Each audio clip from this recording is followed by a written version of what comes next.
Avant d'évoquer la relation entre le diplôme et le chômage, il convient de s'entendre sur la façon de définir le chômage. En première approche, on peut définir le chômage comme la situation du marché du travail dans laquelle l'offre de travail, qui émane des travailleurs, est supérieure à la demande de travail, qui émane des employeurs. Tout se complique dès lors que l'on cherche à comptabiliser le nombre de chômeurs. Quels critères retenir pour déterminer si un individu est au chômage ou pas? En France, deux définitions seront le plus fréquemment utilisées. La définition du Bureau international du travail, le secrétariat permanent de l'Organisation internationale du travail, est utilisée par l'INSEE à l'occasion de ses enquêtes emploi.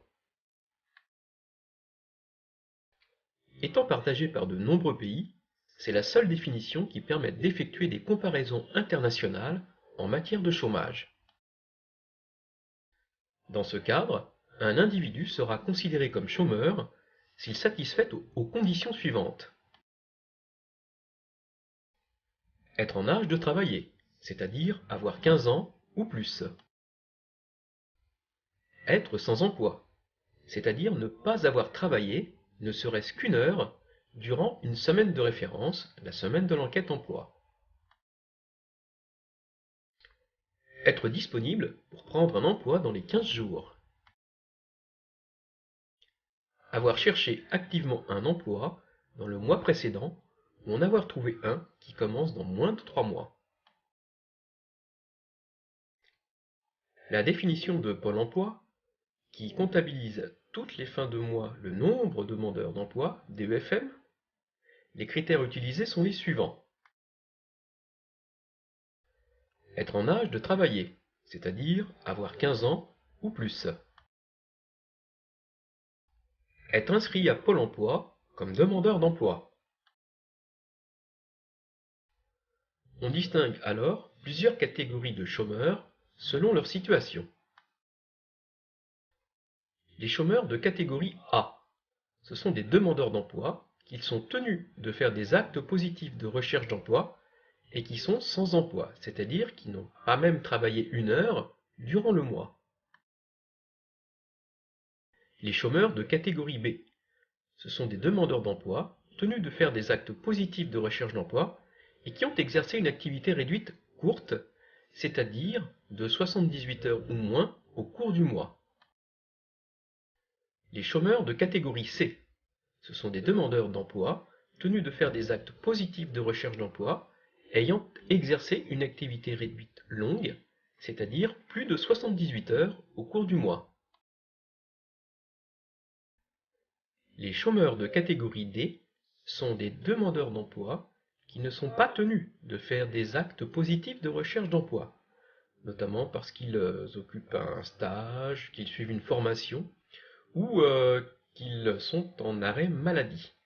Ils sont sans emploi. Enfin, les chômeurs de catégorie E sont des demandeurs d'emploi qui ne sont pas dans l'obligation de faire des actes positifs de recherche d'emploi et qui occupent un emploi. Ce sont par exemple des bénéficiaires de contrats aidés. C'est la catégorie A de Pôle emploi qui est la plus souvent reprise dans les médias. Elle a l'avantage d'être disponible tous les mois, ce qui n'est pas le cas des données fournies par l'INSEE. Au mieux, ces dernières sont disponibles tous les trimestres. De plus, cette catégorie A est définie selon des critères qui restent très proches de ceux du BIT utilisés par l'INSEE. Dans le graphique suivant, nous allons comparer les données fournies par l'INSEE, définition du BIT, calculée en moyenne annuelle, à celles fournies par Pôle emploi, catégorie A, en moyenne annuelle également. Nous pourrons ainsi juger au mieux des différences de résultats obtenus. Nos deux mesures du chômage semblent évoluer de conserve depuis 1996. On notera toutefois qu'en 1996, la catégorie A de Pôle emploi fait apparaître un nombre de chômeurs nettement plus important que ce que l'INSEE mesure dans sa définition au sens du BIT. Il y a ainsi plus de 500 000 chômeurs d'écart entre les deux mesures. Mais depuis cette date, jusqu'en 2008, l'écart entre les deux mesures se réduit de façon sensible, pour quasiment s'annuler entre la période 2006 et 2009.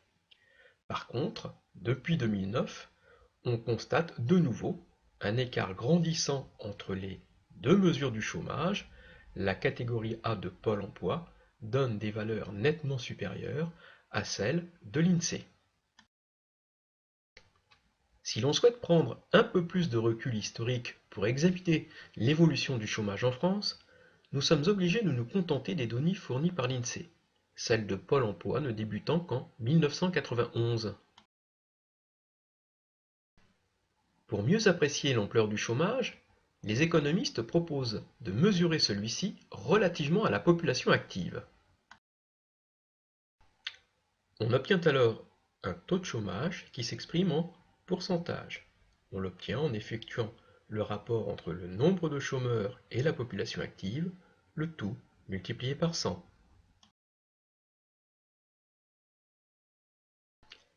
On peut appliquer cette définition à l'ensemble de la population active comme une fraction de celle-ci, un genre, un groupe d'âge, un groupe socio-professionnel, une région. Il suffit d'adapter la formule ci-dessus. Ce graphique va nous permettre d'apprécier l'évolution du nombre de chômeurs, les effectifs, courbe bleue, échelle de gauche, et le taux de chômage en France, exprimé en pourcentage, échelle de droite. Depuis 1975 jusqu'au milieu des années 80, le taux de chômage ainsi que le nombre de chômeurs augmentent de façon conséquente. Par contre, après 1987 et jusqu'en 1990, le nombre et le taux de chômage se réduisent en France.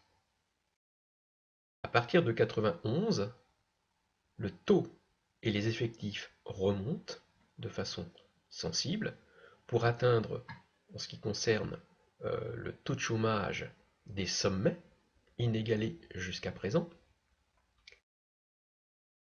Et ces taux et ces effectifs de chômeurs se réduisent ensuite à partir de 1997 jusqu'au début des années 2000. Suite une dernière période où les effectifs et le taux de chômage ont tendance de nouveau à augmenter de façon sensible.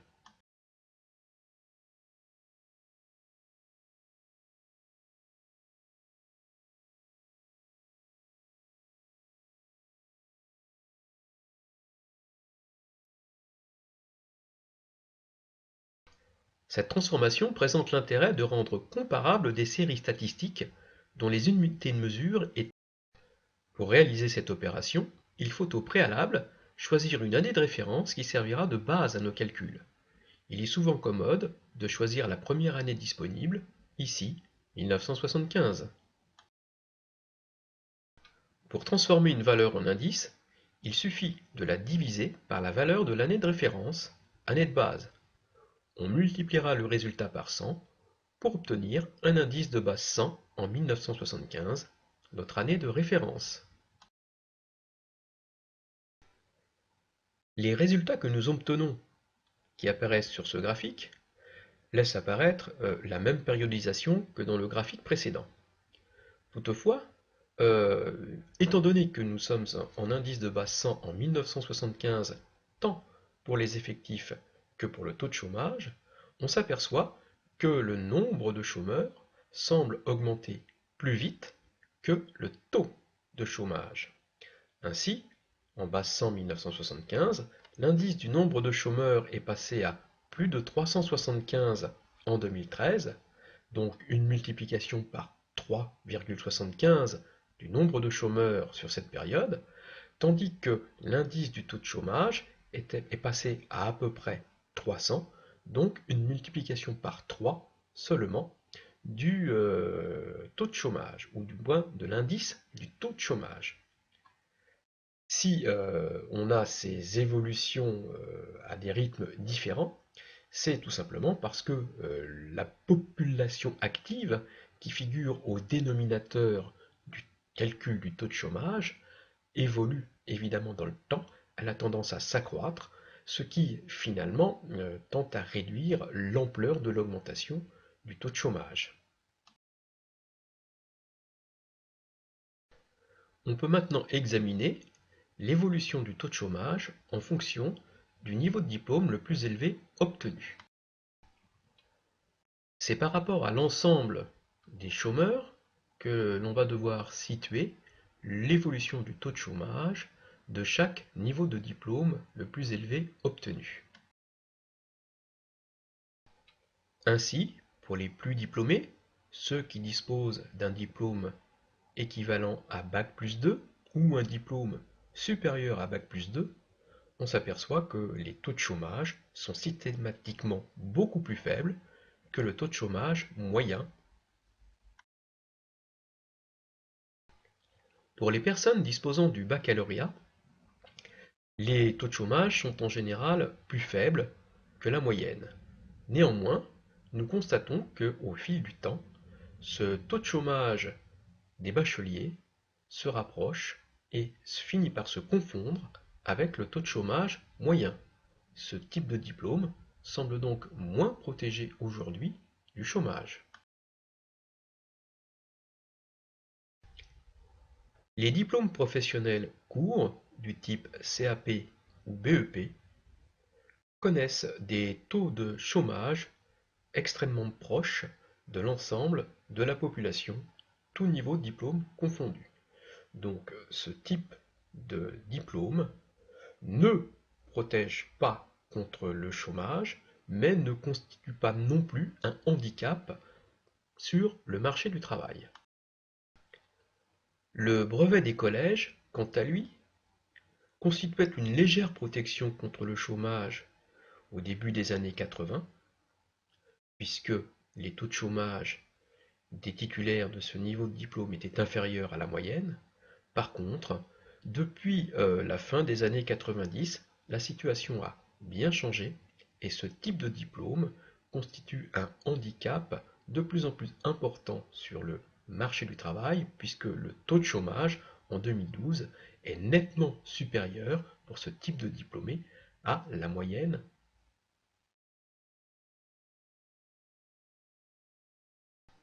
Enfin, les personnes qui ne disposent d'aucun diplôme ou uniquement du certificat d'études primaires ont bien un handicap certain sur le marché du travail. Leurs taux de chômage sont systématiquement supérieurs à la moyenne, supérieurs à toutes les autres catégories de diplômes, et la situation semble s'aggraver au fil du temps, c'est-à-dire que l'écart entre le taux de chômage des non-diplômés et le taux de chômage moyen est de plus en plus grand. Le diplôme semble donc bien constituer un rempart efficace contre le chômage, mais pas un rempart total.